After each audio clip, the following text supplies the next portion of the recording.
Chemicals. By itself, the word can be frightening, but chemicals help produce the food that we eat and the water that we drink.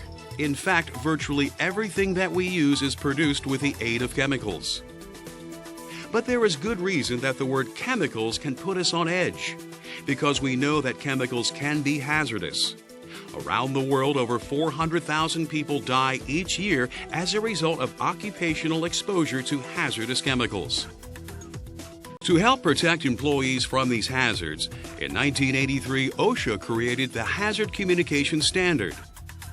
Now, for the first time since it was implemented, the Hazard Communication Standard is undergoing some significant changes. OSHA is incorporating the globally harmonized system of classification and labeling of chemicals, GHS for short, into the standard. And we need to understand what this means to us. This program will answer questions about the GHS, such as: what is the globally harmonized system? What does the GHS change in the Hazard Communication Standard? Why did OSHA decide to adopt the GHS?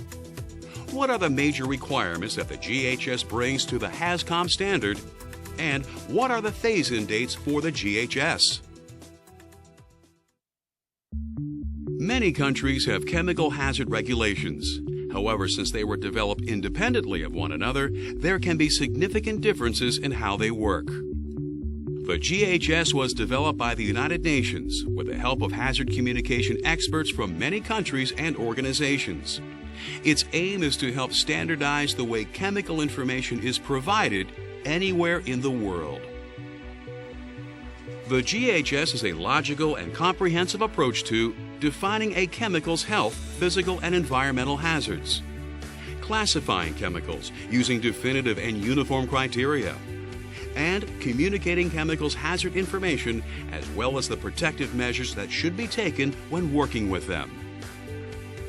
It's important to remember that in the U.S., the GHS doesn't replace the Hazard Communication Standard, nor does it change the essence of the regulation.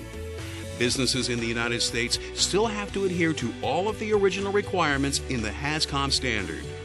What the GHS does is change the way some of the standard's requirements must be met.